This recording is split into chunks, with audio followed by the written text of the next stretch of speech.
எசேக்கியேல் அதிகாரம் 38. கடவுளின் கருவியான கோகு. ஆண்டவரின் வாக்கு எனக்கு அருளப்பட்டது.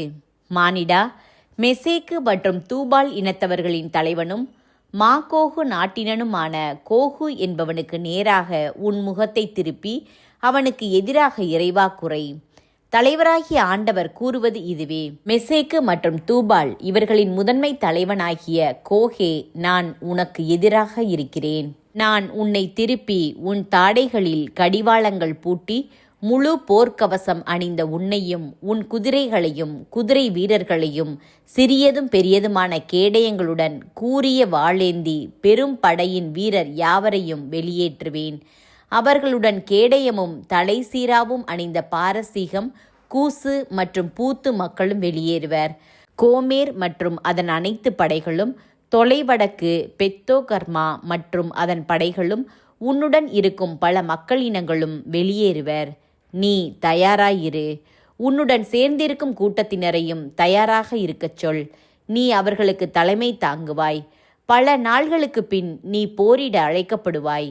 வாளினின்று விடுபட்ட நீண்ட காலம் பாழாய் கிடந்த இஸ்ரேல் மலைகளில் வேற்றினத்தாரினின்று பெரும் கூட்டமாய் கூட்டி சேர்க்கப்பட்ட மக்களின் நாட்டை வரப்போகும் ஆண்டுகளில் முற்றுகையிடுவாய். வேற்றினத்தாரிடமிருந்து கூட்டி வரப்பட்ட அவர்களோ இப்போது பாதுகாப்புடன் வாழ்கிறார்கள். நீ புயல் போல் முன்னேறி மேகம் போல் நாட்டை மூடுவாய். நீயும் உன்னுடன் உள்ள அனைத்து படைகளும் உன்னுடன் உள்ள பல மக்களினங்களும் இவ்வாறு செய்வீர்கள்.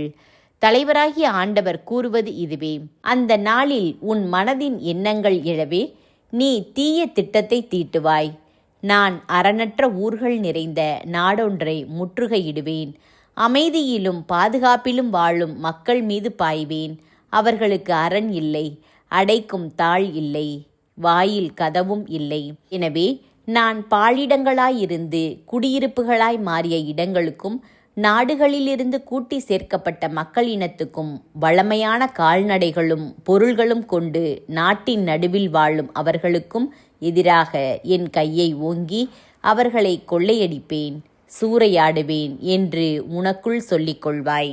தேபா நாட்டினரும் தெதான் நாட்டினரும் தர்சீசு நகர வணிகர்களும் அதன் எல்லா இளம் வீரரும் உன்னிடம் உண்மையாகவே கொள்ளையிட வந்தாயோ? பெரும் திரளான மக்களை சேர்த்து கொண்டு சூறையாட வந்தாயோ? பொன்னையும் வெள்ளியையும் வாரிக்கொண்டு கால்நடைகளை கவர்ந்து கொண்டு மிகுதியான பொருள்களை கொள்ளையிடுமாறு இவ்வாறு செய்தாயோ என கேட்பார்கள். எனவே மானிடா, நீ இறைவா குறைத்து கோகுக்கு சொல். தலைவராகிய ஆண்டவர் கூறுவது இதுவே: என் மக்கள் இஸ்ரேலர் பாதுகாப்பாய் வாழும் நாளை நீ அறிவாயோ? தொலைவடக்கு பகுதிகளிலிருந்து நீ உன்னுடன் இருக்கும் பல மக்களினங்களுடன் வருவாய். நீங்கள் யாவரும் குதிரையில் ஏறிய பெரிய வலிய படைகளாய் வருவீர்கள். நீ என் மக்கள் இஸ்ரேலருக்கு எதிராக புறப்பட்டு நாட்டை மூடும் மேகம் போல் முற்றுகையிடுவாய். கோகே, இனி வரும் நாள்களில் நான் உன்னை என் நாட்டிற்கு எதிராய் எழும்ப செய்வேன். நான் மக்களினங்களின் கண்முன் என்னை உன் வழியாய் தூயவர் என வெளிப்படுத்தும் போது அவர்கள் நான் யாரென அறிந்து கொள்வர். தலைவராகிய ஆண்டவர் கூறுவது இதுவே: நான் முற்காலத்தில் என் ஊழியர்களாம் இஸ்ரேல் இறைவாக்கினர் வழியாய் எவனை குறித்து பேசினேனோ அவன் நீதானே. அக்காலத்தில் அவர்கள் நான் உன்னை அவர்களுக்கு எதிராய் கூட்டி வருவேன் என பல்லாண்டு இறைவா குரைத்தனர். கோகுக்கு கடவுளின் தண்டனை. அந்நாளில் நடப்பது இதுவே: கோகு இஸ்ரேல் நாட்டுக்கு எதிராய் எழும்புகையில் என் கொதிக்கும் சினம் கிளர்ந்தெழும் என்கிறார் தலைவராகிய ஆண்டவர். என் சினத்திலும் கனல் பறக்கும் சீற்றத்திலும் நான் உரைக்கிறேன். உண்மையாகவே அந்நாளில் இஸ்ரேல் நாட்டில் பெரிய நிலநடுக்கம் உண்டாகும். கடல்வாழ் மீனினமும் வான்வெளி பறவையினமும் காடுவாழ் விலங்கினமும் மண்ணில் ஊறும் எல்லா உயிரினமும் உலகில் வாழும் எல்லா மக்களும் என் முன்னிலையில் நடுங்குவர். மலைகள் சரியும், முகடுகள் சாயும், எல்லா அரண்களும் மண்ணில் விழும். நான் கோகுக்கு எதிராய் என் எல்லா மலைகளிலும் வாளை வர செய்வேன் என்கிறார் தலைவராகிய ஆண்டவர். ஒவ்வொருவரின் வாளும் தம் தோழருக்கு எதிராயிருக்கும். நான் அவன் மீது கொள்ளையையும் கொலையையும் அனுப்பி தண்டனை தீர்ப்பு வழங்குவேன்.